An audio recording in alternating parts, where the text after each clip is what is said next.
The village of Oru was a small, beautiful village where the villagers lived in love, worked hard to make ends meet, and were all honest people.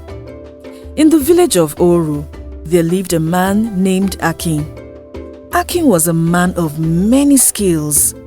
At different stages of his life, he had done different things just to survive and make some money. When Akin was a small boy, he would join his parents to harvest and sell cocoa from their cocoa farm.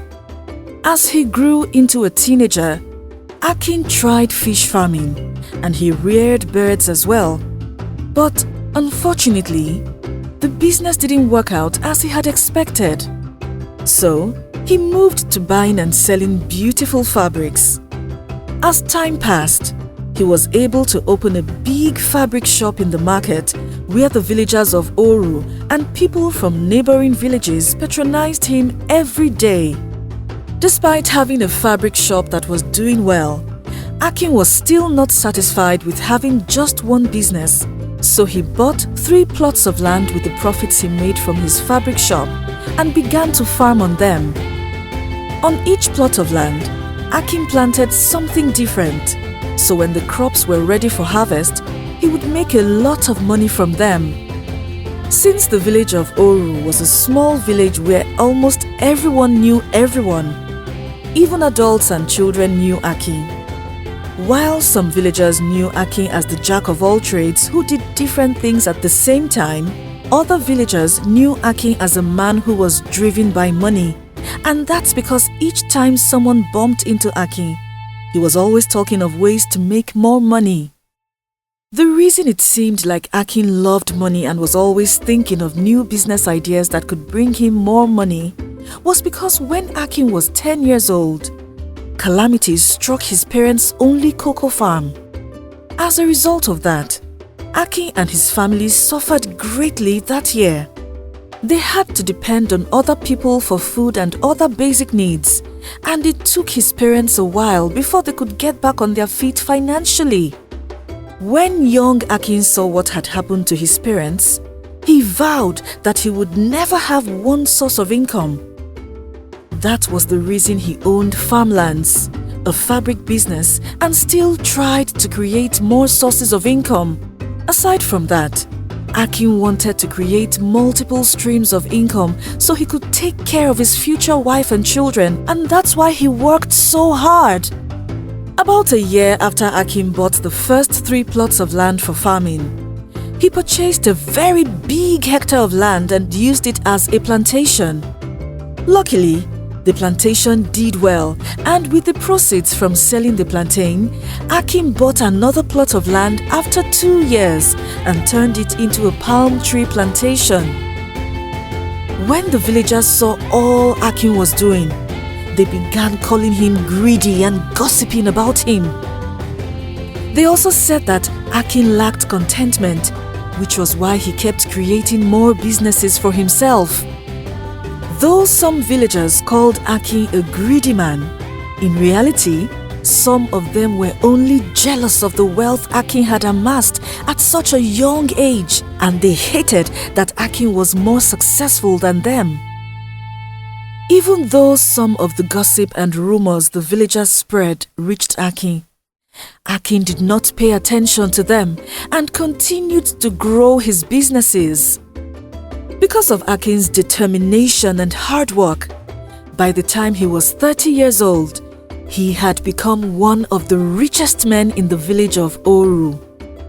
In fact, he was the richest man in his peer group, and this made most of the villagers, including the people he called his friends, really envious of him.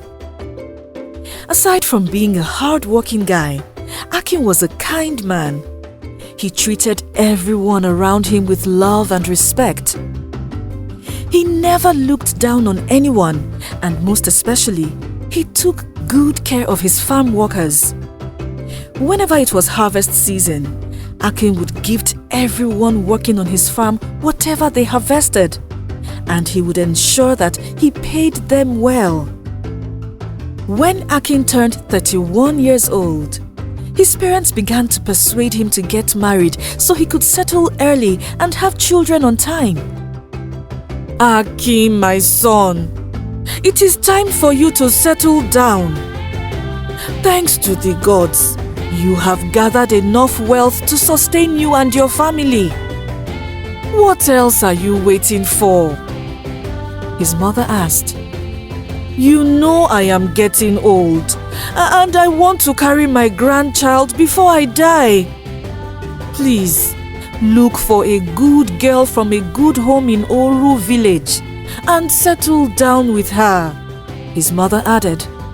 At first, Akin did not like the idea of settling down at age 31. He still had a few things he wanted to do before he settled down. But when his mother began to persuade him, he changed his mind. There was a girl in the village of Oru whom Akin liked. Her name was Ebun. Akin had seen Ebun a couple of times at her mother's store in the market and around the village, but he never told her how he felt. In his pursuit of wealth and success, Akin had completely forgotten how to be romantic with a woman, and he was very shy about it. Luckily for him, Ebun suspected that Akin liked her. She could tell from how he looked at her and smiled whenever he saw her, but she never said anything. 2 weeks after Akin's mother persuaded him to settle down, Akin had a long thought about their conversation and decided to settle down with Ebun. A day after making that decision, he met Ebun and told her how he felt about her and his intentions to marry her. As time passed, Ebun and Akin began to date, and the news of their relationship spread like wildfire across the village. When other girls heard that Akin, the wealthy man, was dating Ebun, they were furious and plotted ways to ruin their relationship. Her best friend was the first girl who tried to ruin Ebun's relationship with Akin. Ebun's best friend had seen all the expensive jewelry, clothes, and shoes that Akin gifted Ebun, and she wanted all of that for herself. Even though she pretended like she was happy for Ebun, she hated that Ebun got to marry the rich and hard-working Akin while she had no lover. So, she planned to ruin her best friend's relationship with lies. Hello, Akin. You may not know me, but I know you very well, Ebun's best friend said to Akin when she went to see him. I know you are a good person, and I would not like you to put your hand in fire. I'm here because of the woman you want to marry, Ebun, Ebun's best friend said. What about Ebun? I hope everything is all right, Akin asked in concern when he heard Ebun's name. Everything is not fine. Did you know that Ebun has a child for another man in another village? Ebun's best friend said. This is the first time I've heard about this, Akin said in shock. I just wanted to tell you, so you don't make the mistake of marrying a woman that already has a child for another man, when you can marry a woman who doesn't have a child, like me, Ebun's best friend said. Thank you very much for this information. I will do my investigation, Akin said. Then he walked away. By this time, Akin and Ebun had dated for almost 9 months, and Akin was already making plans for their wedding. Though Akin doubted that Ebun could have a child and hide it from him, a part of him believed what Ebun's best friend had said.